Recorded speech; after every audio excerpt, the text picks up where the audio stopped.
জুলাই সনদ যেভাবে স্বাক্ষর হয়েছে সেভাবেই বাস্তবায়নের কথা জানিয়েছেন প্রধানমন্ত্রী। অন্তত সর্বশেষ দুটি অনুষ্ঠানে একই কথা বলেছেন, যেভাবে স্বাক্ষর হয়েছে সেভাবেই বাস্তবায়ন হবে। আদতে কি তা হচ্ছে? দেখেন, আমার সহ-আলোচক রাশেদ খান বলেছিলেন যে আমাদের খুবই দুর্ভাগ্য, আমরা এমন একটা অপোজিশন পেয়েছি যারা মানে সরকারকে সহযোগিতা করছে না। তো আমাদের বাংলাদেশের জনগণেরও দুর্ভাগ্য, যারা সরকারে আছে তারা প্রথম দিন থেকে প্রতিশ্রুতি ভঙ্গ করেছে জনগণের সাথে। তাদের ওয়াদা ভঙ্গের যে ধারাবাহিকতা, দুর্গন্ধ ছড়াচ্ছে। দেখেন, আপনি যে বললেন, তারা এখনও বলে আমরা জুলাই সনদ অক্ষরে অক্ষরে বাস্তবায়ন করব।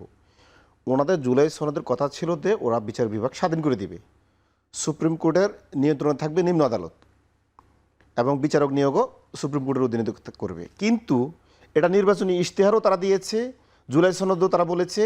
এখন পর্যন্ত তাদের 31 দফার যে রূপরেখা রাষ্ট্র মেরামতের সেখানেও আছে। কিন্তু দেখেন, এটা নিয়ে কিন্তু নোট অফ ডিসেন্টও দেয় নাই। কিন্তু ক্ষমতা আসার পরের দিনে তারা কি করলো?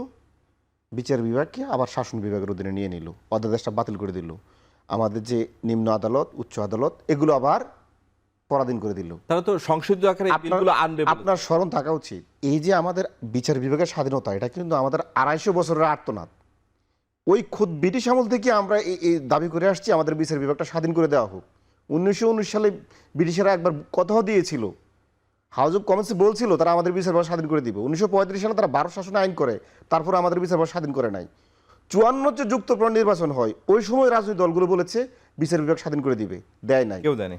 এবং 72 সংবিধানও প্রতিশ্রুতি দিয়েছে, কিন্তু শেখ মুজিব 74 ভঙ্গ করেছে।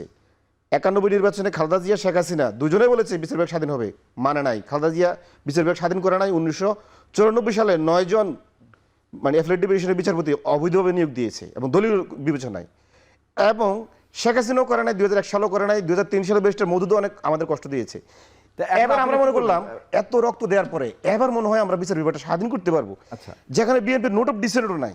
কিন্তু দেখেন, তারা আবার 2006 সালে, আপনার স্মরণ থাকার কথা, যে কে এম হাসানের অধীনে যে বিএনপি চাইলো যে বিচারপতির বয়স মানে 2 বছর বাড়িয়ে কে এম হাসানের অধীনে প্রধান উপদেষ্টা বানিয়ে নির্বাচন করা, এবং বিচারপতি মোদাচ্ছের আলীকে দিয়ে যে বিচার ব্যবস্থাকে দলীয়করণ করলো, হোসেন মোহাম্মদ এরশাদের বিরুদ্ধে যে বিভিন্ন মামলাটা আমরা তার পক্ষে নিয়ে নিল, এই অভিজ্ঞতা তো আমরা জানি। ঠিক একই রাস্তায় অনুসরণ করতেছে 2030 সালের নির্বাচনটা, বা মানে সামনের যে নির্বাচনটা, ওই নির্বাচনটা কিভাবে আবার ওই বিচার ব্যবস্থাকে কাজে লাগিয়ে মানে প্রধান বিচারপতিকে তো প্রধান উপদেষ্টা বানানোর আবার এই উপায় তারা করতেছে কে এম হাসানের মতো। এই জন্য তারা সরাসরি আমাদের এই বিচার বিভাগে তারা মানে এই স্বাধীনতাকে হরণ করলো, অথচ কোনো লজিক নাই। এখানে নোট অফ ডিসেন্টও দেয় নাই, তার নির্বাচনী ইশতেহারও বলেছে সে স্বাধীন করবে, 31 দফায় বলছে সে বিচার ব্যবস্থা স্বাধীন করে দিবে, এবং ঐক্যমত কমিশনও বলেছে, এবং তার জুলাই সনদও বলেছে। সে কিভাবে অক্ষর অক্ষরে বাস্তবায়ন করবে? আচ্ছা, ঠিক আছে, আমরা একটু রাশেদ খানের উত্তরটা নিয়ে নিই, আমরা পরে আরো আলোচনা করবো। আমরা পয়েন্টটা পেলাম।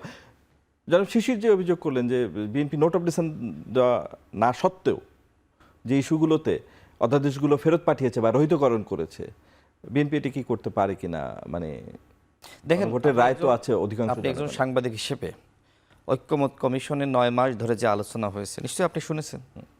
সেখানে বিএনপি যে বিষয়গুলোতে ঐক্যমতে এসেছিল এবং যে বিষয়গুলোতে বিএনপির ভিন্ন মত আছে, সেই বিষয়গুলো বিএনপি জাতির সামনে খোলাসা করেছে।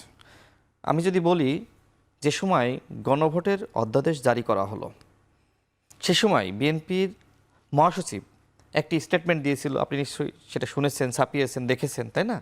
সেখানে স্পষ্ট করা হয়েছিল যে আমরা যে জুলাই সনদে স্বাক্ষর করেছি, আমরা ক্ষমতায় গেলে আমরা সেই জুলাই সনদ বাস্তবায়ন করব। এবং সেই সময় যে এই যে 4টা প্রশ্নের একটা উত্তর, সেটা নিয়ে কিন্তু প্রতিবাদ জানানো হয়েছে। আপনি 4টা প্রশ্ন দিয়েছেন, কোনো প্রবলেম নাই, তাহলে উত্তর আমাকে 4টা দেওয়ার সুযোগ দেন। কিন্তু আপনি আমাকে দিয়েছেন, আপনি আমাকে একটা ব্র্যাকেটের মধ্যে আপনি আমাকে আটকে দিয়েছেন। এখন আপনি বলতে পারেন তাহলে বিএনপি কেন না ভোটে ক্যাম্পেইন করলো না? এখন বিএনপি 80% সংস্কারে ঐক্যমতে এসেছিল, তাই না? তাহলে বিএনপির 80% কোথায় আছে? হা ভোটের মধ্যে নাকি না ভোটের মধ্যে? তাহলে বিএনপি কি হা ভোটের জন্য মানুষকে বলবে নাকি না ভোটের জন্য বলবে? বিএনপি যা করেছে যথার্থই করেছে। সেই সময় মহাসচিব বিবৃতি দিয়েছিলেন, প্রতিবাদ জানিয়েছিলেন। এমনকি দেখেন, যে সময় নির্বাচন কমিশন তিনি নোট অফ ডিসেন্ট ছাড়া জুলাই সনদ আমাদের সামনে হাজির করলেন।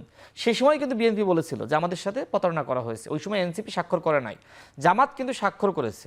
ওই সময় যেটা আমাদের সামনে দেওয়া হয়েছিল যে বইটা, সেখানে ওই ভিন্ন মত বা নোট অফ ডিসেন্ট ছিল এবং সেটা দেখেই কিন্তু আমরা স্বাক্ষর করেছি।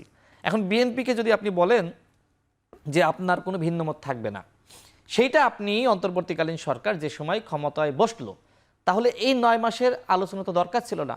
3 মাসের মধ্যে আপনি একটা নির্বাচন দিতেন। আপনি ওই 3 মাস শুধুমাত্র এইগুলো আপনি তৈরি করে পরবর্তীতে আপনি একই দিনে জাতীয় নির্বাচন, একই দিনে গণভোট দিতেন। কিন্তু আপনি যে এত সময় ক্ষমতা অতিবাহিত করলেন এবং এরপরে এসে বললেন কোনো ভিন্ন মত চলবে না। তো এই যে 2 বার বিএনপির সাথে প্রতারণা করা হলো, এই বিষয়গুলো আমাদের বিরোধী দলের বন্ধু যারা আছে বলতে হবে না তাদেরকে? এখন বিএনপি ওই সময় যা বলেছে এখনও তাই বলছে। আমাদের জামাতের আমির থেকে শুরু করে এনসিপির নেতৃবৃন্দ, যদিও ওই সময় জামাত এবং এনসিপির মধ্যে অনেক পার্থক্য আমরা দেখেছি, তারা একসাথে নির্বাচন করার কারণে এই পার্থক্য এখন আর আমরা দেখছি না।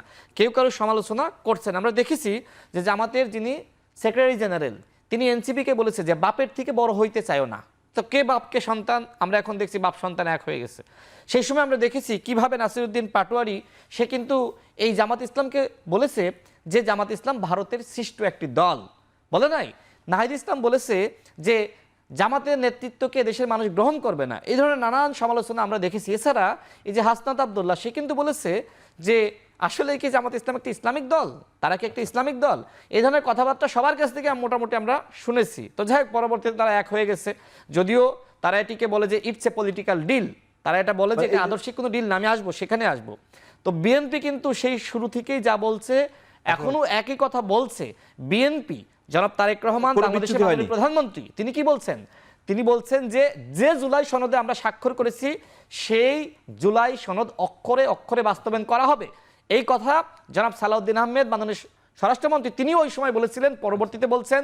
এমনকি বিএনপির স্থায়ী কমিটির যারা রয়েছে সবাই বলছে।